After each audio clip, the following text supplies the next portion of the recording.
Does it have to be from the, can you, oh, because my face looks weird from the bottom. So look, the United States conducted this operation with a very clear goal in mind. I haven't got a chance to see a lot of reporting. I don't understand what the confusion is. Let me explain it to you, and I'll do it once again as clearly as possible. Perhaps you'll report it that way.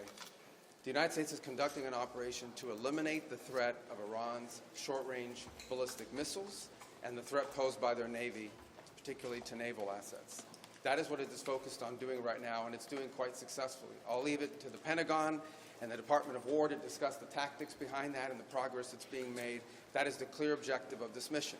The second question that's been asked is, why now? Well, there's two reasons why now. The first is it was abundantly clear that if Iran came under attack by anyone, the United States or Israel or anyone, they were going to respond and respond against the United States. The orders had been delegated down to the field commanders. It was automatic, and in fact, it bared to be true, because in fact, within an hour of the initial attack on the leadership compound, the missile forces in the south and in the north, for that matter, had already been activated to launch. In fact, those had already been pre-positioned.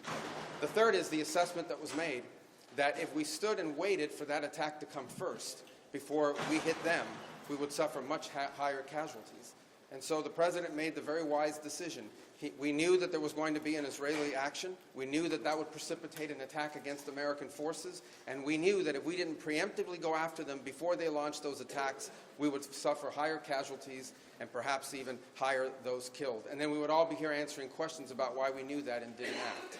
Going back to the purpose. The purpose of this is to destroy that missile capability. Why does Iran want that ballistic missile capability?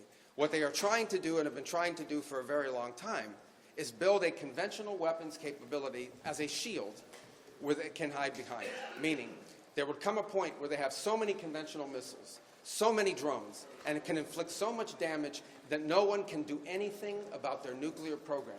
That is what they were trying to do, is put themselves in a place of immunity where the damage they could inflict on the region would be so high that no one can do anything about their nuclear program or their nuclear ambitions. They are producing, by some estimates, over 100 of these missiles a month.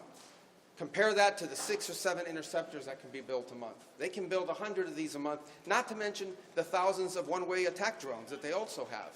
They've been doing this for a very long time, and by the way, they've been doing it under sanction. You see the attacks they're conducting right now? They're attacking airports, they're attacking hotels, they're hitting not just military bases, they're attacking our embassies directly, they're attacking facilities that have nothing to do with war or with military, and that's a weakened Iran. That's in Iran despite years of sanction. Imagine a year from now, or a year and a half from now, the capabilities they would have to inflict damage on us. It's an unacceptable risk, especially in the hands of a regime that's run by radical clerics. The Ayatollah was a radical cleric. That entire regime is led by radical clerics who don't make geopolitical decisions. They make decisions on the basis of theology, their view of theology, which is an apocalyptic one. That has to be taken very seriously as well. So that was the purpose for what this operation is all about. That's what it's focused on. As the President said earlier today, it is on or ahead of schedule. I will defer to the Department of War to discuss the progress being made at a tactical level, but it was the right decision and an important decision for the safety and security of the world. Does Congress have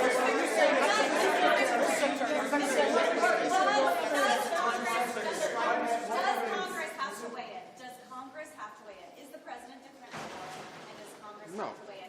And was there an imminent threat? Did you tell lawmakers that there was an imminent threat? There absolutely was an imminent threat, and the imminent threat was that we knew that if Iran was attacked, and we believed they would be attacked, that they would immediately come after us. And we were not going to sit there and absorb a blow before we responded, because the Department of War assessed that if we did that, if we waited for them to hit us first after they were attacked, and by someone else, Israel attacked them, they hit us first, and we waited for them to hit us, we would suffer more casualties and more deaths. We went proactively in a defensive way to prevent them from inflicting higher damage. Had we not done so, there would have been hearings on Capitol Hill about how we knew that this was going to happen and we didn't act preemptively to prevent more casualties and more loss of life. The U.S. was forced to strike because of an impending Israeli action? No, two things I would say. Number one is, no matter what, ultimately this operation needed to happen. That's the question of why now. But this operation needed to happen. because Iran in about a year or a year and a half would cross the line of immunity, meaning they would have so many short-range missiles, so many drones, that no one could do anything about it because they could hold the whole world hostage. Look at the damage they're doing now. And this is a weakened Iran. Imagine a year from now. So that had to happen. Obviously, we were aware of Israeli intentions and understood what that would mean for us, and we had to be prepared to act as a result of it. But this had to happen no matter what. Secretary, President Trump said overnight that his top choices to now run Iran were killed in strikes. Does the United States have a firm plan for how they intend to handle this power vacuum in Iran to ensure that an Iron Dome hardliner does not take power? So two things, and two things can be true. Number one is our mission and our focus is the destruction of their ballistic missile capabilities and their ability to manufacture them, as well as the threat posed by their Navy to global shipping. That's our objective. That said, we would not mind, we would not be heartbroken, and we hope that the Iranian people can overthrow this government and establish a new future for that country. We would love for that to be possible. But the objective of this mission is the destruction of their ballistic missile capabilities and of their naval capabilities. So are you saying, based on that, are you saying that there is no responsibility, no plan for the U.S. to at least play a role in whatever government comes next? We might. We'll see how circumstances play out. But I'm telling you what the objectives of this operation are.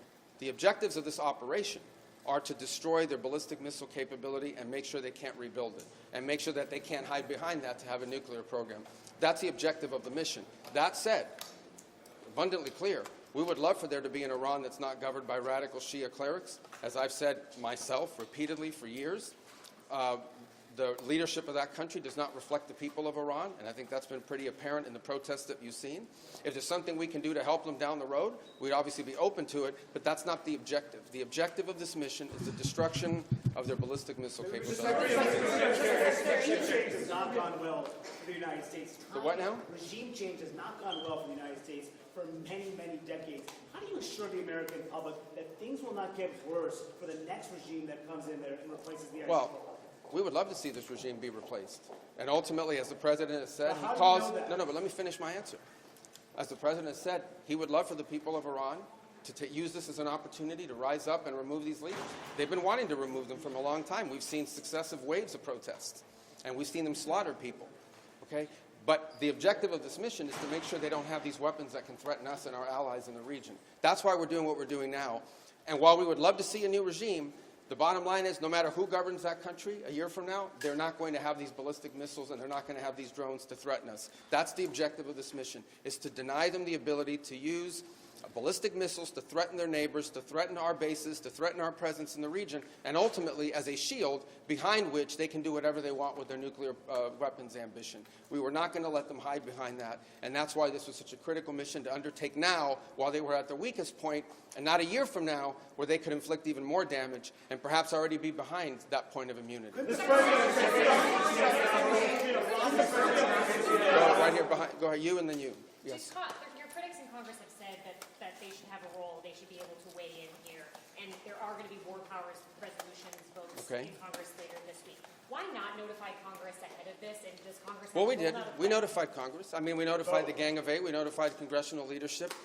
There's no law that requires us to do that. The law says we have to notify them 48 hours after beginning hostilities. We've done that. I think the notification went today. But we did notify members of Congress in advance. But we can't notify 535 members of Congress. vote to And- authorize the war? Well, the Congress can vote on whatever they want, but there's no law that requires us to do that. And I want to say something, because I see people on TV. Look, that's fine. If they want to take a war powers vote, they can do that. They've done that. They've done that a bunch of times.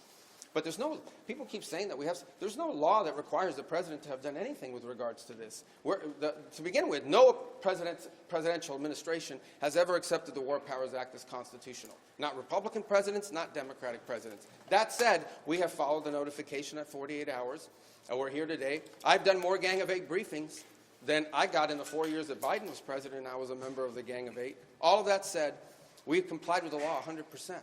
And we're going to continue to comply with it. We've done the notification, and we officially to Congress, but we did notify members of Congress. We just can't notify 535 people. That's not possible, but we did the Gang of Eight twice. I briefed them last week, and then I called them the night before the operation. Can you tell us what you know, Mr. Secretary, of the administration knows about the strike on a building in southern Iran that the Iranians are saying was a school, reports of large numbers of civilians, including children, killed? Yeah, I've seen those reports. I don't have, I would refer you, not because I'm not trying to answer your question, but I don't want to get it wrong. The Department of War would be investigating that if that was our strike, and I would refer your question to them, and I'll make sure they're aware that you have that question. But we'd like to know. An American missile. Well, clearly, the United States would not deliberately target a school. Our objectives are missiles, both the ability to manufacture them and the ability to launch them, and the one-way attract drones. That would be our focus, and that's what we would be focused on. We would have no interest and, frankly, no incentive to target civilian infrastructure. The Iranians are, on the other hand, targeting civilian infrastructure. You guys have seen it. I'm sure you've seen it. They're hitting hotels. They're hitting embassies. They're hitting airports. They're hitting oil infrastructure. Our children killed. Your Well, it'd be very tragic, but I can't speak to the details behind it because I just don't have it. It would be a tragic outcome if it's happened. I don't have the details as to what led to it. But what is clear is that the United States would not deliberately target a school. They are, on the other hand, deliberately targeting civilians, as you've seen, because you know why? They are a terroristic regime. They sponsor terrorism and they participate in terrorism. President Rubio, what's your message to Americans who are concerned about rising energy prices given the spiking of oil prices today? Yes, and we knew that going in would be a factor, and so we have a program in place that will begin to be implemented by Secretary Wright, Secretary Bessent. We talked about it last night, again, about this program. We talked this morning, and starting tomorrow, you will see us rolling out those phases to try to mitigate against that. Obviously, markets are going to be reacting to news about what's happening. And again, a reminder, think about it, okay? This terroristic regime, led by radical clerics, has the ability, potentially, to shut off 20% of global energy. That's the kind of leverage they have because of their Navy. We're going to destroy their Navy. But there is a plan in place. We anticipated this could be an issue, and Secretary Wright and Bessent will begin to roll out those steps starting tomorrow to mitigate against the impact that could have. I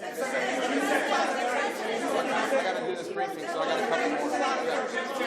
Do you anticipate putting boots on the ground, and how long do you anticipate the conflict to last? Well, we don't. Let me say two things about it. Number one, the president always has the options to undertake whatever operations he decides to do as the commander-in-chief. That said, we believe the objective that we have set for this mission, which is the destruction of their ballistic missile capabilities, both launch capability and manufacturing, can be achieved without ground forces. Right now, we're not postured for ground forces, but obviously the president has those options. He's never going to rule out anything. But right now, our focus is on the destruction of their ballistic missile launchers, their ballistic missile stockpiles, and their ballistic missile manufacturing capability, as well as their one-way attract drones and their Navy, because of the threat it poses to global shipping. How long do you expect All right, I can only do one more. Right there in the middle. Yes, sir. Is there a diplomatic exchange going on right now between the U.S. and Iran? Any exchanges whatsoever outside of No, not at this time. I mean, look, we always have people that reach out from inside of governments. You don't know if they're authorized to reach out or not. They're suffering a tremendous amount of damage. Honestly, again, I'm not going to give away the details of our tactical efforts, but the hardest hits are yet to come from the U.S. military.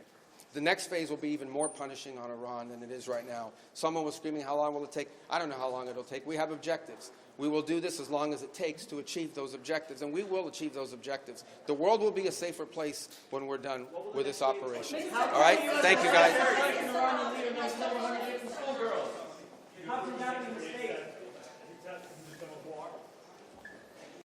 Support journalism you trust. Support PBS News. Donate now, or even better, start a monthly contribution today.